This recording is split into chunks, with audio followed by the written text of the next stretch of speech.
Hello, everyone. Welcome to Author Nation. I am Melody Ann, and this is the Author Nation interviews.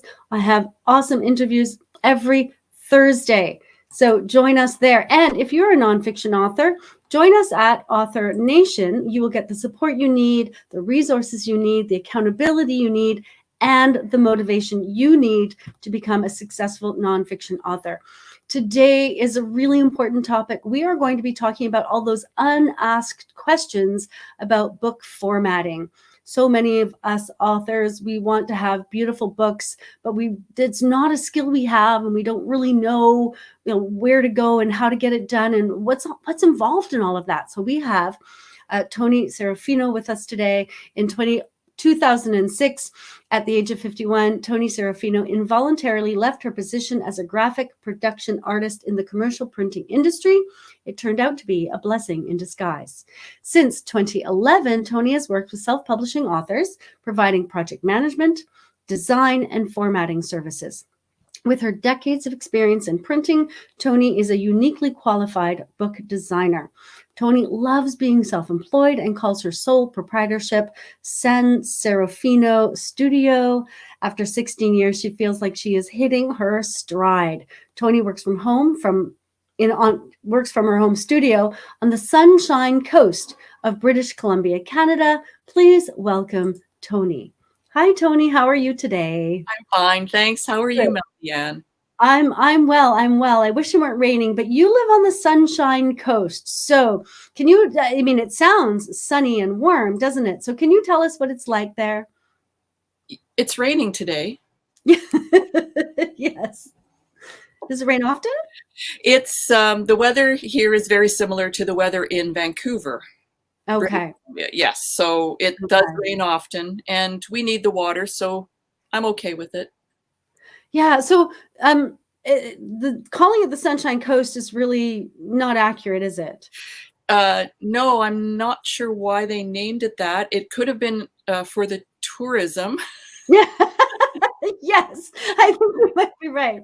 Well said. Well said. Yes, it is pretty though. It is beautiful to be fair. It's a pretty place. It's a lovely place to visit, right? It is. Yes, Yeah. it is. Nice and calm here.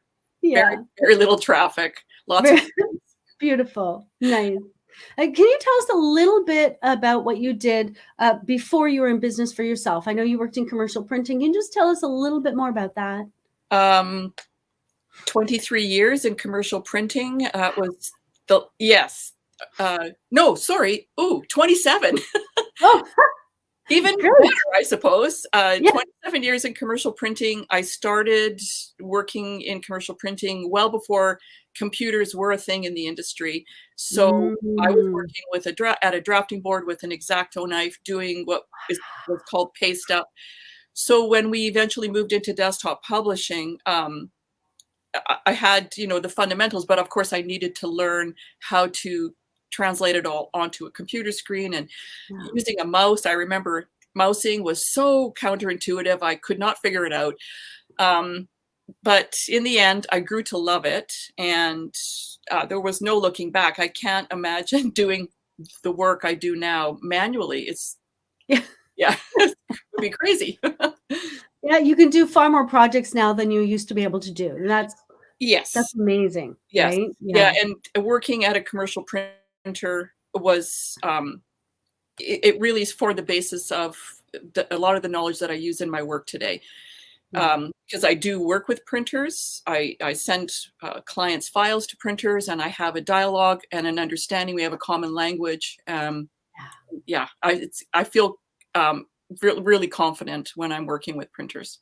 Yeah, and that's a blessing for authors, because we don't know what we're doing in that regard, right? So we're going to dig into that. But first, I had a question about why you chose nonfiction authors. It chose me, truly.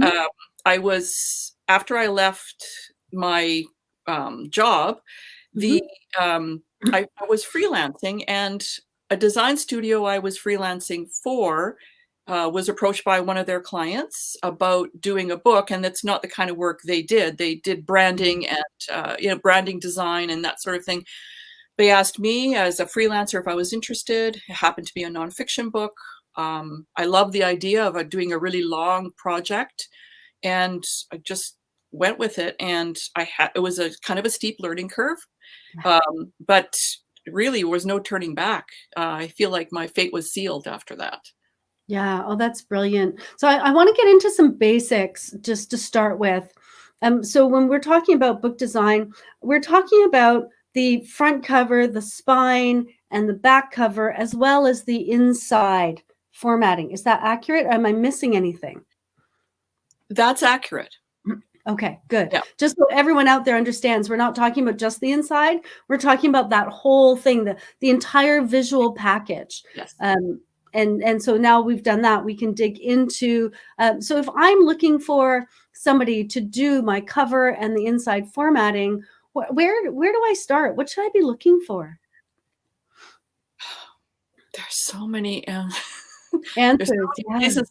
Well, I mean, it's. I think being social media is an ideal place to look, and I mean, I assume that everybody's on LinkedIn, but of course that's not true. So if you're not on LinkedIn, because that's a fantastic place to do your research, what do you do? How do you Google, like looking, you know? Yeah. And in fact, you could, and you would come up with so many choices. It would be mind-boggling. Um, I feel like a quicker way, if you're not on social media, is to survey your network. So, Mm. as an author, do you know any other authors who have had published books? Mm. Who did they use? That's a great place to start. And it's Yeah. also a good place to find out about who not to use, frankly. Yes. Yeah, really, really good point. So I love that. I would start with the authors. That's where I would start. That's usually what I say. Go ask other authors who you love their covers and their formatting, and then go to your network, go to social media, go to LinkedIn. Again, thank you for saying that. LinkedIn is an amazing place to connect with any sort of professional in that realm that you want to work with. Hmm. It's a really great place. And then if you're really stuck, Google it, right? If you're really, really stuck, but then ask for, is it okay if I came to you, if I asked you for references, or how does that work? As an author, is it okay to ask me, the book designer, Yes, for references? yes, yes. Well, I would hope that you'd want to work with me, but if it, No, I meant like you referring, like, who have you worked with? Can I speak to an author that you worked with? oh That kind yes, of, yeah, yeah, okay. of course, yeah. Yeah. I Yes, yes, misunderstood clearly. yes, yes. Not referrals, references. Yeah. Yeah. So because what I often do, right, when I'm working with someone new and I don't know them, I'll say, like, who have you worked with and can I speak to them?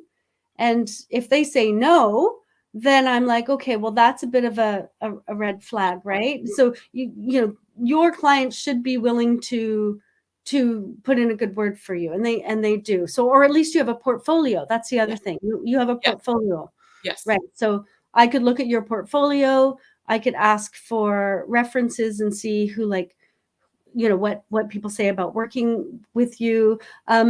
What are some other things I should do before I sign the dotted line with a book formatter designer?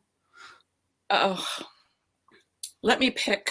What should you do? Yeah. Um, Or what should I ask? yeah. Yeah. Well, I mean, I'd like authors to ask the, their candidates, how long have they been designing and formatting books? Mm, I don't. I mean, it's, young, new designers do need the experience. yeah. So if you have a low budget and you're comfortable working with someone who doesn't have a lot of experience, that could be a really great partnership. If Yeah. you're more concerned, if then I think the length of time the person's been doing design work, that's an important consideration. Um, Yeah. I'm interested in authors asking, what did the book designer do before they were a designer? Yeah. It might inform, and I mean, it's kind of a personal question because what I did before informs what I do now. And um, then maybe that's too detailed for someone to think of, and ask them why they think they're the right person for the project. Yeah. Um, some book designers do both nonfiction and fiction. If a fiction author came to me and asked specifically, I don't do fiction cover design. I'm not experienced enough in it to work on that genre, for example. Yeah. Ask about their availability, ask about fee structure. That's really important. And ask the designer what they require from you, the author, because the list is very long. Right. Good questions.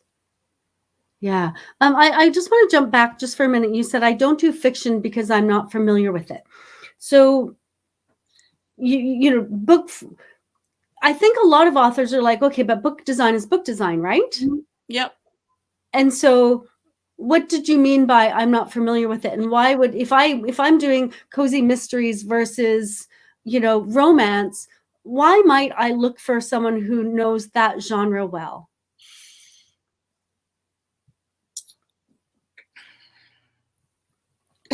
Dead silence. That actually, those are really, I don't know how to answer that question. It's Fair. like, I'm not, there are authors that specialize specifically in romance covers and mystery covers. And they have, like, if Right. you can, in fact, I invite authors to, if they haven't already, look it up on the internet and see and look at what those covers look like. And there's a particular look and feel to them.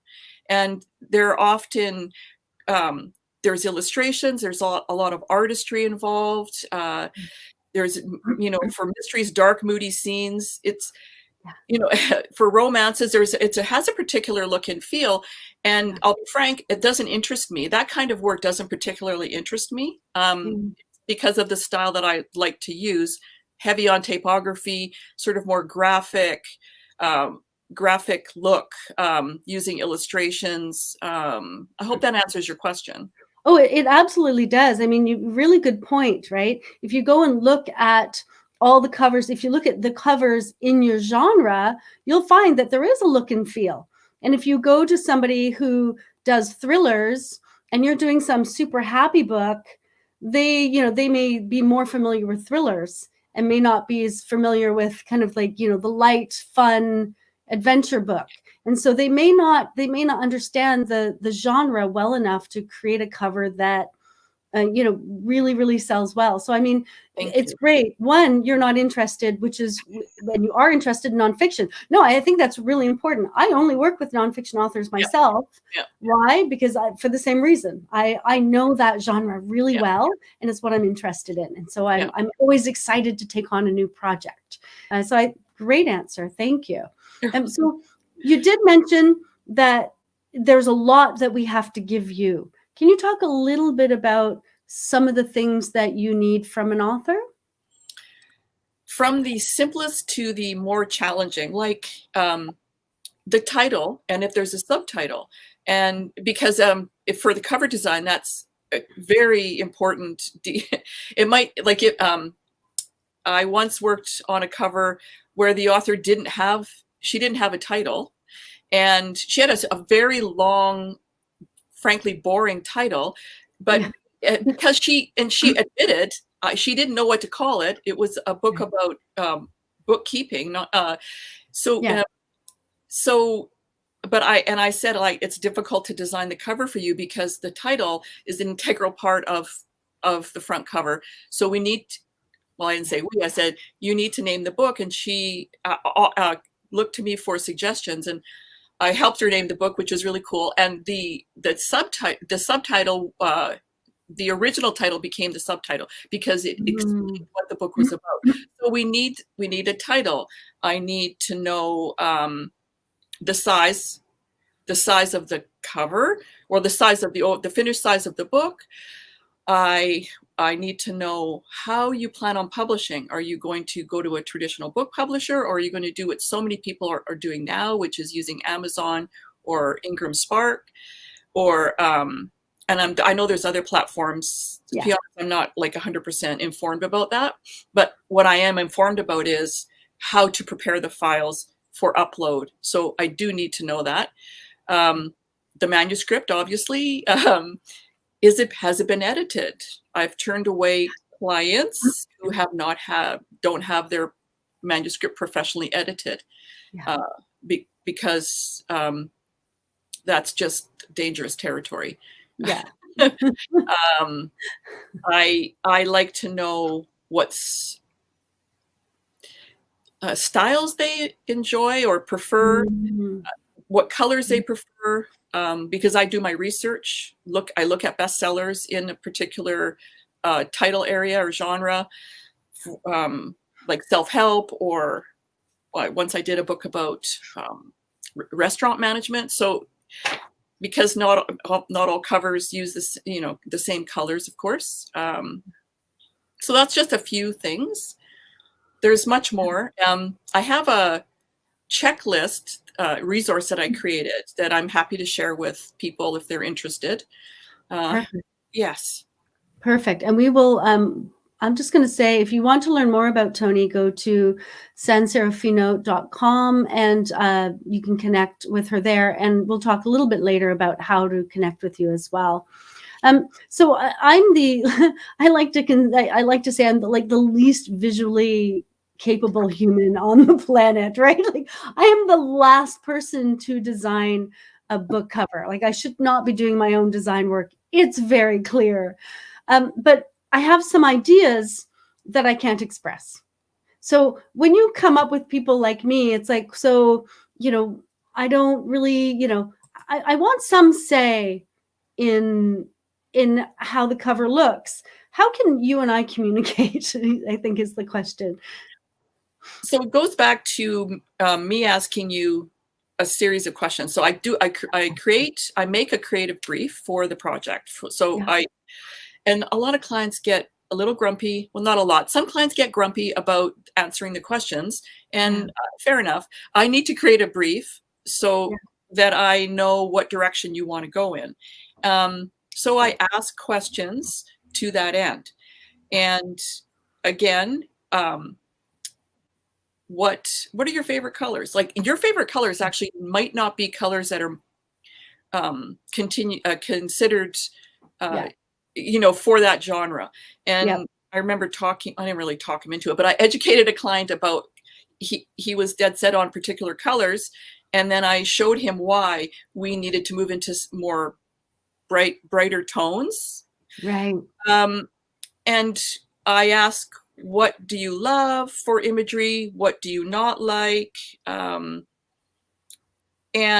even if you've got font preferences, many authors don't, some do. I recently did a cover I chose the type for the back cover, and the author didn't like it. They wanted something more traditional. That's great. So because I'm helping you, I'm open to a dialogue. I'm not going to force you into a particular area. And if I've got a really good reason for pushing back, I'll explain it. But I'm not, I don't come down too hard. The idea is to cooperate and then to give examples and reasons why what I'm pushing for is going to work. Yeah. Yeah. No, that's great. Thank you.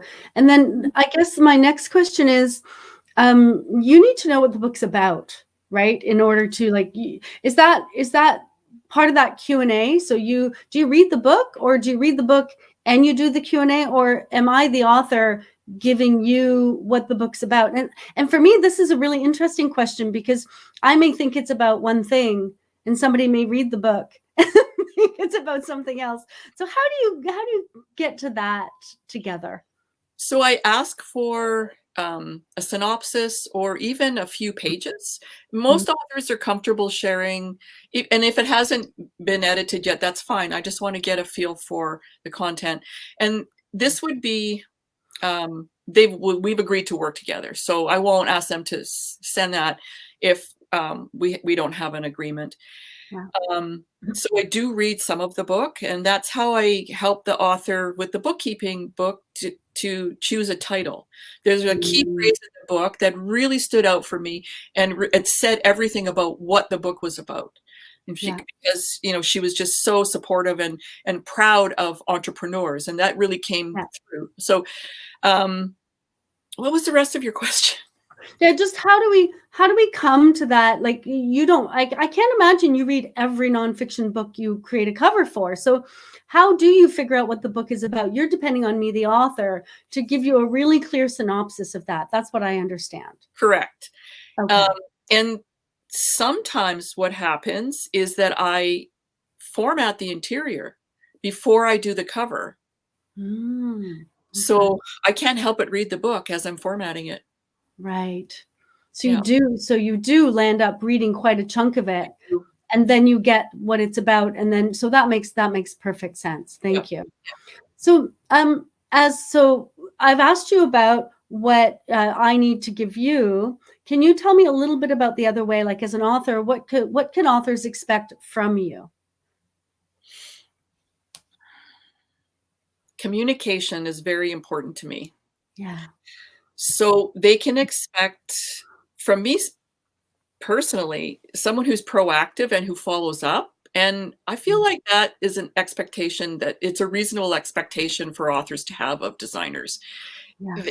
I mean, as a book designer, I'm taking this thing that someone has worked on for how long? It could have been years, certainly months, and very close to them. So, treating it with respect and um, with the communication is really important. Yeah. Um, that's the one that really stands out for me. Yeah. No, that makes perfect sense. I'm just gonna go ahead. Go ahead, Tony.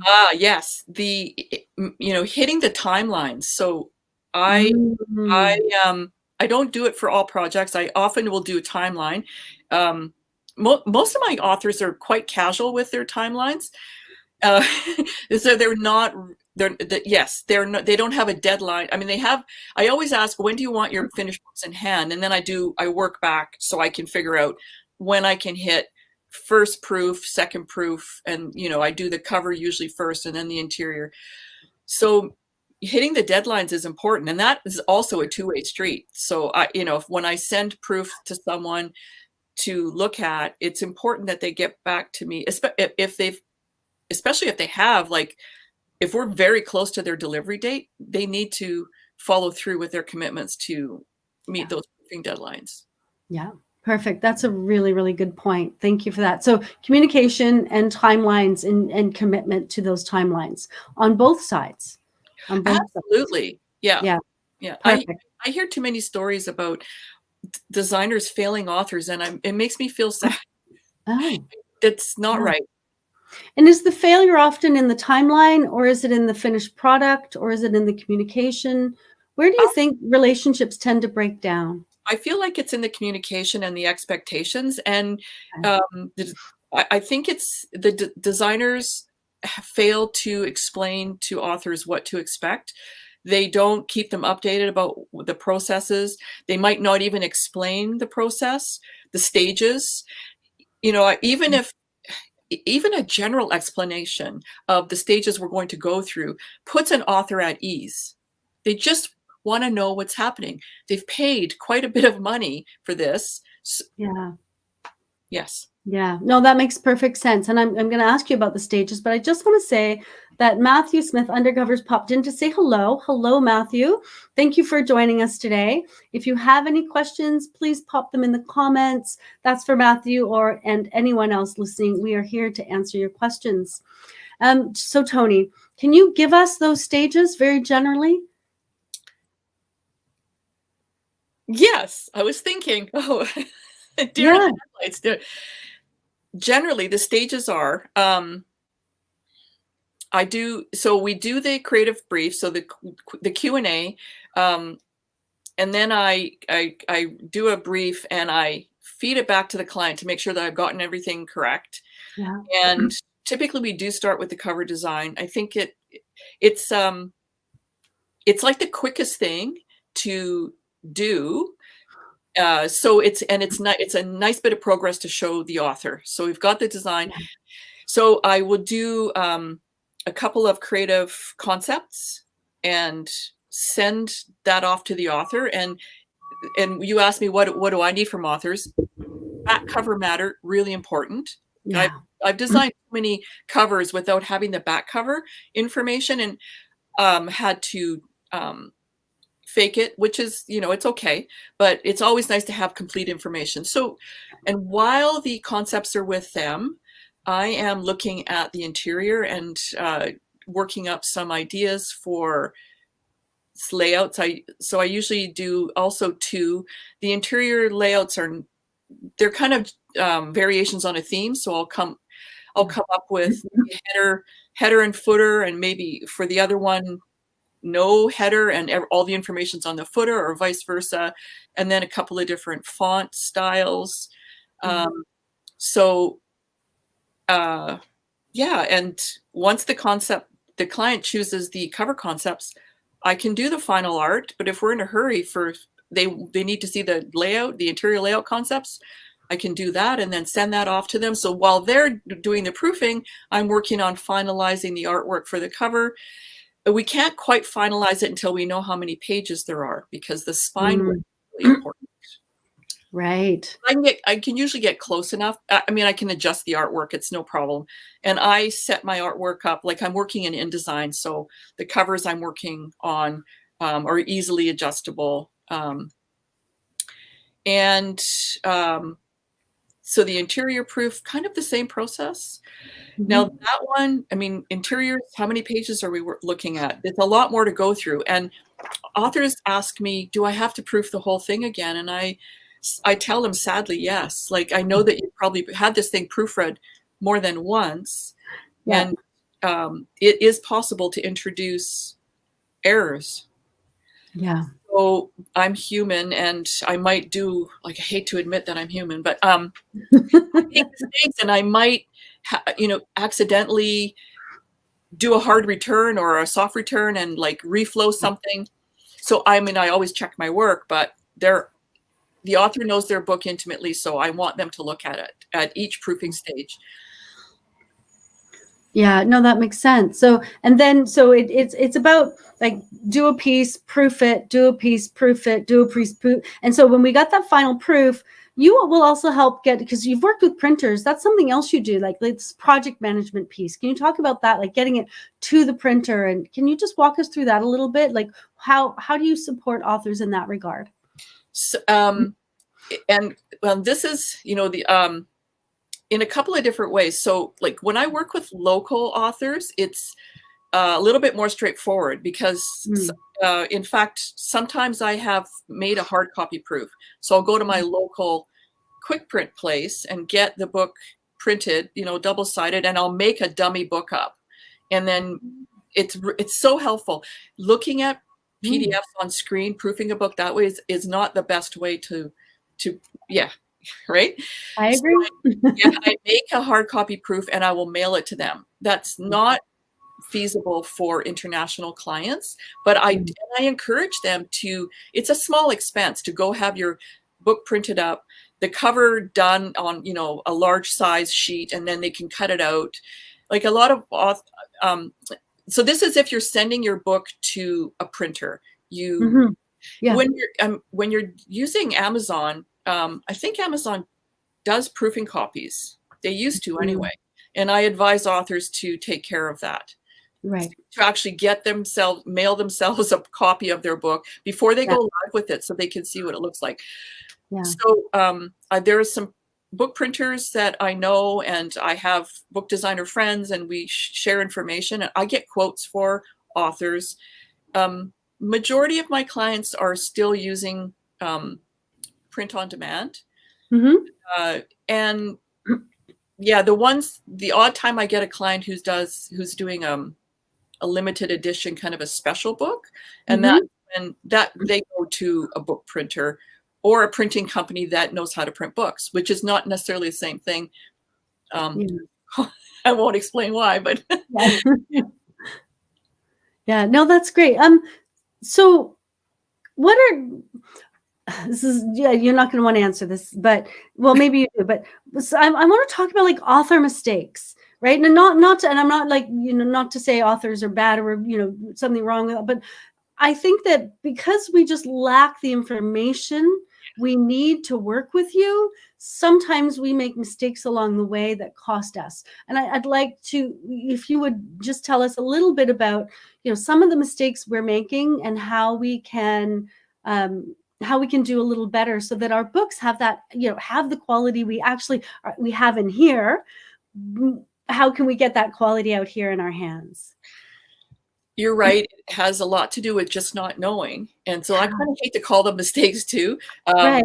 Yeah, I mean, so um, one thing that authors can do to make the formatting piece easier is to use Microsoft Word's paragraph and character styles.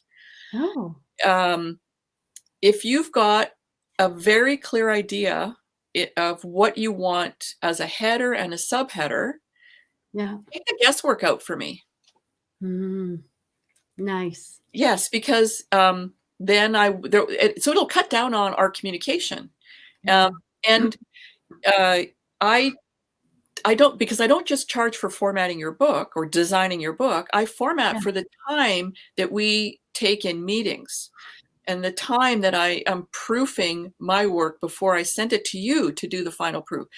So if you can remove any questions, and it may turn out that what you've specified is not going to work in all cases in the book. And that's when we'll have a conversation and I'll use my expertise as a formatter to make some suggestions and get clear about, what exactly you as the author were intending. So paragraph styles, character styles in Microsoft Word, because it is simple. And then it's not simple if you haven't done it as you've been writing the book. Absolutely. Yes. Start before you do that first chapter.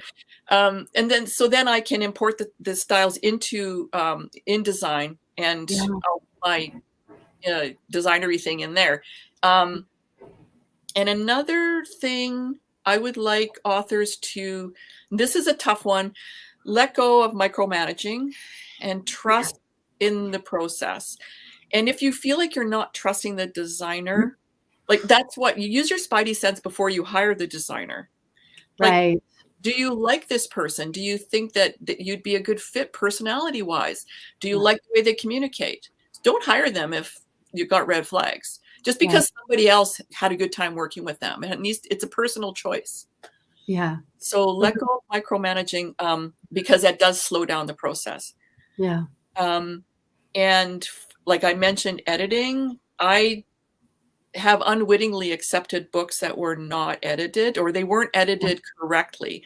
And resulted in far too many proofing rounds, went way outside the scope of the estimate, and the client ended up having to pay. And thankfully, I've never had a pushback about this extra.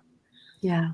Because they were writing during the proofing stage for formatting. That is not the time to start changing your text in. Yeah. I mean, typos and line breaks, sure, but not complete passages. Yeah. So, the one that's recently stood out for me that I want authors to know about is this is a mistake. They don't promote their books. Yeah. Yes. Yeah. Preaching to the choir. Yes. I know you spend so much time and energy and so much love in this book, and then you're afraid to shout it out to the world, right? So yeah, but that's a whole other conversation. So let's leave it there. But I agree with you. If you're going to spend all this time creating something beautiful and remarkable, tell people about it.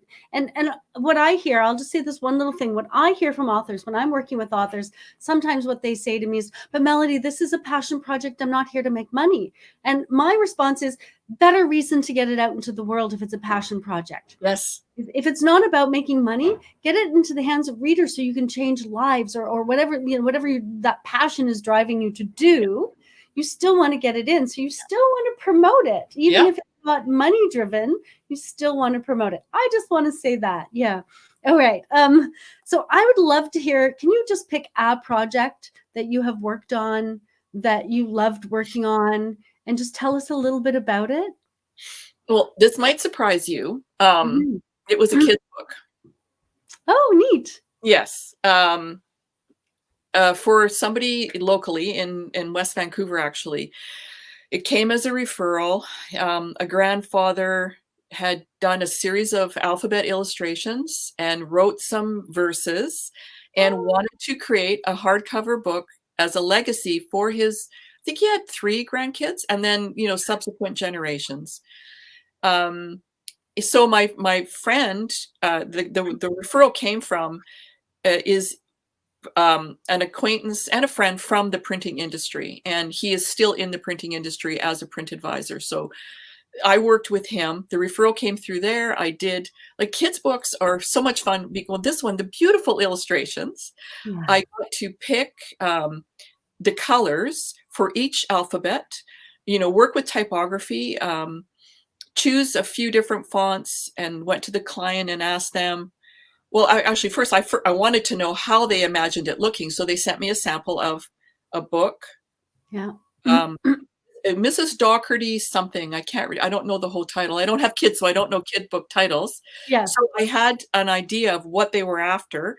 And then they told me which font they loved. And I proceeded to choose the colors. And that's, my software's got a really cool feature where I can just do a little sample from the illustration, and I can choose my colors that way. And it just made me giggle, and it made me happy.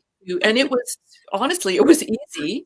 It was a break from and don't get me wrong, I love flowing in hundreds of pages of text and doing all that detailed work. So the kids' book was a break from doing that kind of thing, and just working with the colors and the finishing. I have a sample of the book, and I love the way they finished it.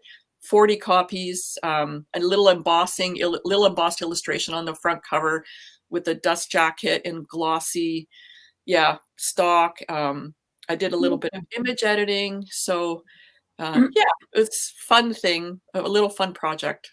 Yeah, beautiful. I love it. Now, I just want to point out to everyone that you have an author resources, and that's in the link. Can you just give us a little bit of, like, what are they going to find in there? So far, only two things. I'm working on building it up. One is the checklist that I mentioned earlier about what I need from authors. And it's kind of it's what I base my creative brief on. And the other thing is, the other piece, I forget what the title is. I think it's about working with the book designer and what to expect. And it takes you through the stages. And it might be like a 12-page PDF, beautifully designed and available to anybody who has the link. I just want to get the word out to help educate authors. So, because like we talked about earlier, it's not a secret. Like, what I do is not a secret. I want them to be fully informed so they're comfortable working with me, or of course, any other book designer. Thank you so much for that. So check that out in the description. The link is there. Tony has been putting this together for people so that it's no longer a mystery, because why should it be a mystery? I absolutely agree with this. Tony, have we missed anything really important that you want to share? Is there anything that I've missed in asking you? I don't think so. I'd like to invite people to visit my website, of course. And if you're on LinkedIn, let's connect, or follow me, because my posts are sometimes amusing, always informative. Yeah. I put the link to your website. So the link to Tony's website is in the description, and the link to Tony's LinkedIn profile is also in the description, because that's how I met Tony. That's how I know Tony. I love your posts. So just so everyone knows, the whole reason I invited you on the show was that I saw you on LinkedIn and I started following you, and I love what you post. I love how you post. I love your frequently unasked questions, things that nobody's asking you that they really need to know before they work for you. I love that. So they can connect with you through your website and through LinkedIn. Am I missing anything in ways to connect with you? No, and both of those ways have got direct connections to if they want to call me or email me. It's all there. It's all there. It's public, folks. Perfect. Tony, thank you so much for joining me today. I really enjoyed chatting with you. You were so informative. This is something that a lot of authors really need. So thank you for providing that for us. You're most welcome. Thank you very much for your time.